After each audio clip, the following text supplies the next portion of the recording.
आयुष्य सगळ्यांसाठी सारखंच नसतं. काही लोकांना ते लवकर समजतं आणि काही लोकांना ते उशिरा समजतं.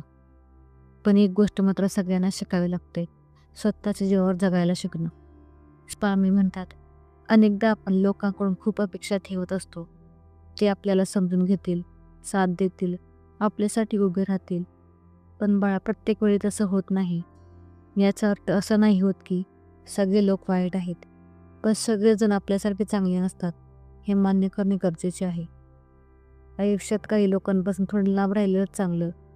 थोडं अंतर ठेवूनच राहणे, याला स्वार्थीपणा म्हणत नाहीत. जे लोक सतत नकारात्मकता देतात, त्यांना बघितल्यावर मन अस्वस्थ होतं. त्यांच्यापासून लांब राहणे स्वतःची काळजी घेणं असतं. आतून तुम्हाला शांतता मिळते, तर हा मार्ग योग्यच आहे. स्वामी म्हणतात, स्वतःच्या जीवावर जगायला शिका, म्हणजे एकटं पडल्यासारखं वाटणार नाही. छोट्या छोट्या गोष्टींसाठी कोणावर अवलंबून राहण्याची गरज पडणार नाही. तुमच्या आयुष्याचे निर्णय तुम्ही घ्या. चुका झाल्या तरी चालतील, त्या स्वीकारा आणि त्यातून मार्ग काढत काढत पुढे जा. आज तुला जरा हे अवघड वाटत असेल, पण यातूनच तुझा खरा आत्मविश्वास निर्माण होणार आहे. आयुष्यात सगळं मिळालंच पाहिजे असं नसतं. काही गोष्टींना वेळ द्यायचा असतो आणि तोच वेळ आपल्याला संयम शिकवतो.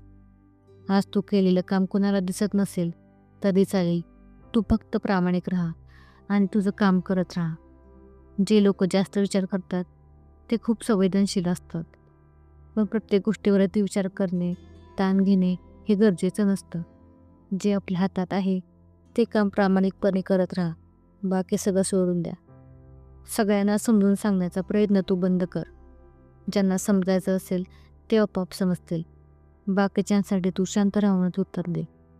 स्वामी समर्थ म्हणतात, विश्वास ठेवला की मार्ग आपोआप सापडतो. आपले कर्म चांगले ठेवा, बाकीच्या गोष्टी स्वामींच्या हातात सोपवा.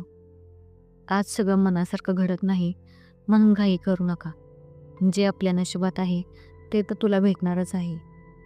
स्वामी समर्थ आपल्या पाठीशी आहेत, हा विश्वास मनात ठेवा आणि हळूहळू स्वतःच्या जीवावर जगायला शिका. जर तुम्हालाही असं वाटत असेल की स्वतःच्या पायावर उभे राहण्याची वेळ आली आहे, त्यांनी कमेंटमध्ये फक्त स्वामी लिहा. ज्याला आज थोड्या आधाराची गरज आहे त्यांच्यापर्यंत हा व्हिडिओ नक्की पोहोचवा.